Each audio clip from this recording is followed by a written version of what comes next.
Okay, so the last time we were where? I think you had just gotten to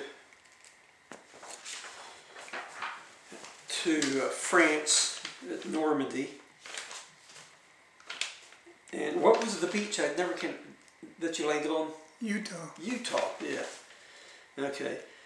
So we got to the point where you found an old farmhouse and they gave you some breakfast. Now, a few questions there.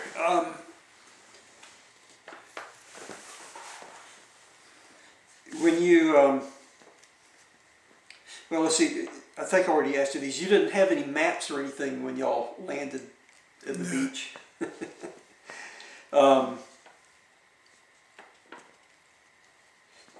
How were you expected to communicate with headquarters? Or how were they going to find you, or how were you going to... We were the headquarters.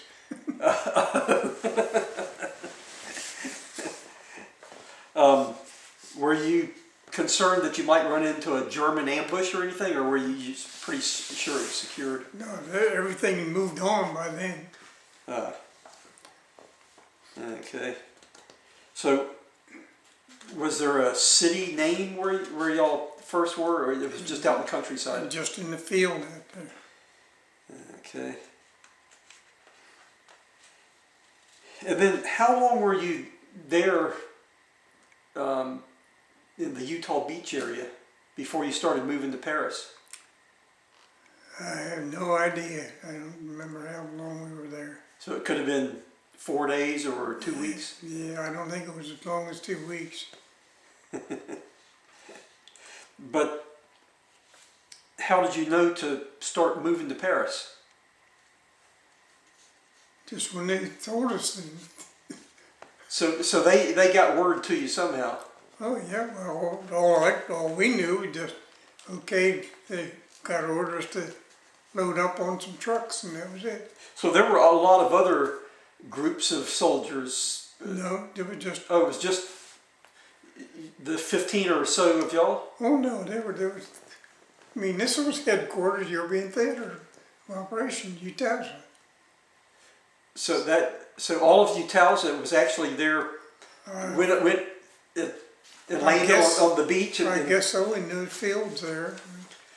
Well, I mean, didn't you have somebody that was a communications person that had a radio? Not that I know about. I mean, when you're listening, you don't know what's going on. You're sort of out of the command of things.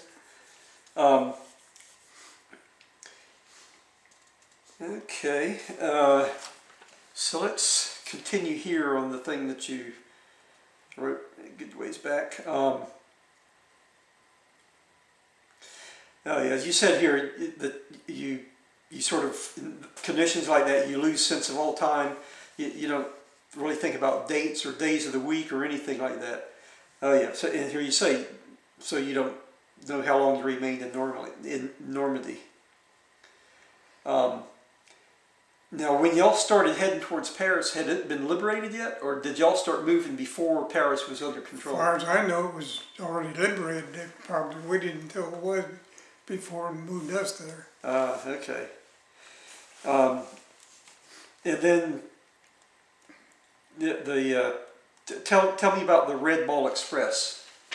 Well, the Red Ball Express was set up to move ammunition and medicines and food supplies and gasoline to the front, and the trucks we loaded on Red Ball Express trucks and rushed us to Paris. Okay, so y'all were all just riding in the backs of these trucks. Oh yeah. Were the roads pretty good, or were a lot of potholes from bombs and stuff? No, I don't remember any problem at all with driving there. So did each soldier have a canteen, so you had water with you, or how did they manage getting water to you? I don't remember anything about that. Okay. So they took y'all straight to Paris. How long did it take to get to Paris? Do you know? No, not very long. I don't know how long it was, but Okay, and then when you got there, you were assigned to room 350 in the U.S. building, a dormitory of the City Universitaire. So tell me about that. well, that's all I can say. There we just pulled up and assigned rooms in the dormitories of the university. And the building that we were in was the United States building, they called it. So Okay, but your duty station was in the Hotel Majestic, yeah, back in the center of the city. near the Arc de Triomphe.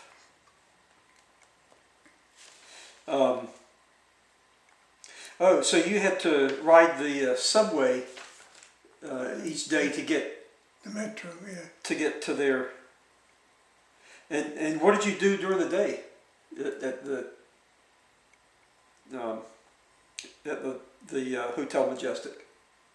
Well, same thing I'd been doing back in London. Was in security and set up in the office there, that's it. We're just like riding the subway to work and going into the Majestic Hotel and to the office and working there all day. Assignment in the security room, and that was it. So did you have things to do typing and No. writing stuff down?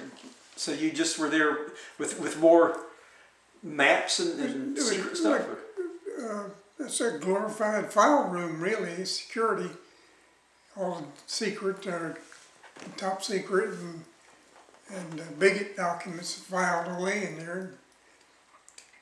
Well, how did they protect it? Because you no longer had a weapon, because you only had a gun with no bullets from when you left England and when you got to Utah Beach. Then they took your guns away again. Well, we didn't need any weapons or anything. It was a secure building. So do they have military police that were keeping it secure? Or, I mean, that was unnecessary. oh, so It was just like going to work at the office building right here. You go to work and be there all day long. Go when it was lunchtime. You left and went over across the Champs-Élysées to the Rue de Berry to the restaurant. And ate your lunch. And came back and did the same thing until it was time the day was done. Then you'd get your metro back to the university. So did they give you money and that's how you bought your meals, or did they provide the meals? Yeah, well, it was regular Army getting your meals, yeah. I mean, it was an Army mess hall, except it was in this restaurant. Oh, okay. So it wasn't fine dining, it was just Army you food. see the Christmas menu that they gave us when we came out. Yeah, that looked Well, that's pretty where, good. So that was that a typical sort of meal? No, I wouldn't say it was typical, but typical would be a regular Army meal. So this was a little bit more special. Oh, yeah.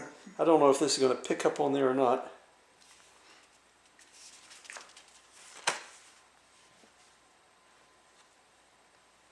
And then it sounds like good food.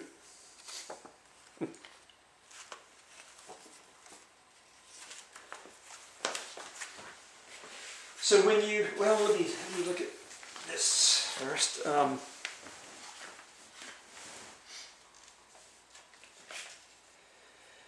Okay.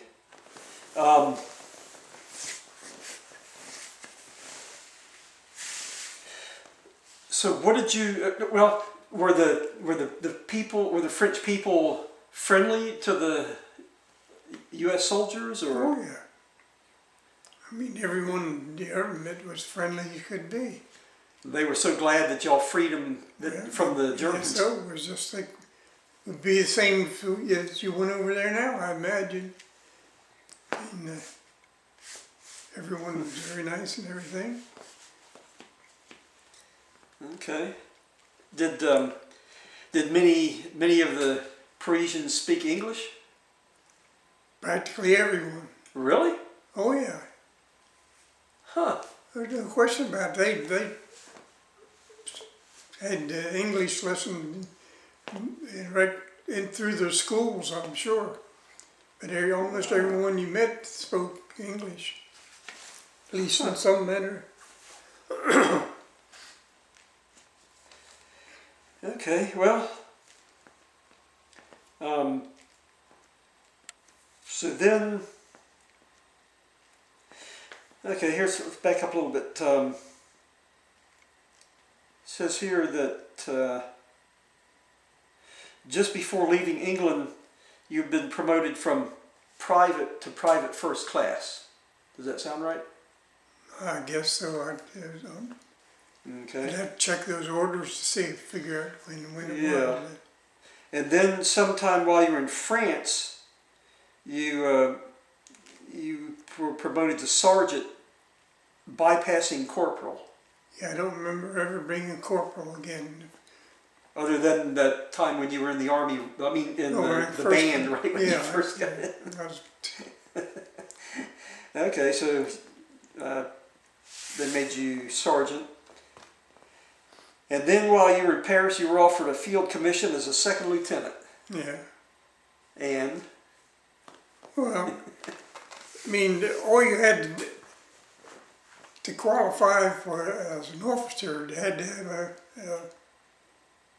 intelligence quotient or result at 110. That's all was required. I mean, and I had it 139, so I was way up by. But I didn't want to do it because I figured it would lengthen the time that I was overseas. And you wanted to get out of there as soon as you could. Yeah, I wouldn't. Okay.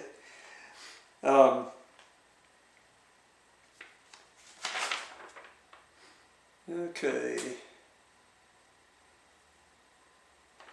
So here it says you don't recall exactly when the Germans mounted the last offensive, the Battle of the Bulge, but it was sometime around Christmas of 1944. Yeah, I think it was a couple of weeks before Christmas or something or that. Okay. And when that happened, many of us at headquarters were ready for movement to the front line, to reinforce units caught by the enemy advance. And you were actually on a truck to be rushed north to the front line, even though you had never gone through basic training. Well, my records all say that I did. I mean, yeah, they put it on your records, but you never had basic training. No. So you probably weren't a very good shot. Well, Even if you could figure out how to use I the was rifle. Certainly a better soldier than a lot of soldiers that I met in the army that had been through training. So when you were on the truck ready to rush north to go on the front lines to be in the infantry, when someone realized you were in the group, and what happened? Well, they told me to get back down, get off the truck. And who recognized you, and how did they say? Why did they tell you to get off the truck? Well, I don't know who thought about it, but Army Regulation 380-5, I think it is, said that anyone who had access to classified documents could not be put in a position where they were subject to capture. So they got me back up. I found that out later. Well, I didn't know at the time why they had told me to get out. And here you had clearance way higher than top secret. Yeah. You had the ultimate top secret bigot clearance. Yeah. Oh my gosh. Well, it's a good thing. Apparently some officer realized it, I guess. I don't know who it was, but somebody recognized it or realized it. Had you been issued a carbine or anything yet while you were on the truck? No.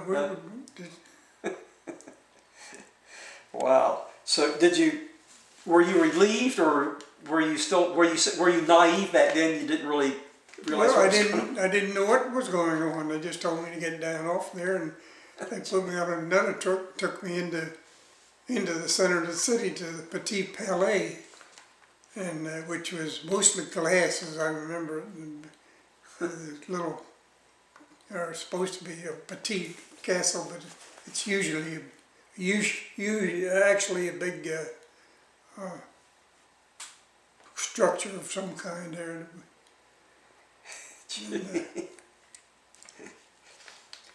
And, Okay, let me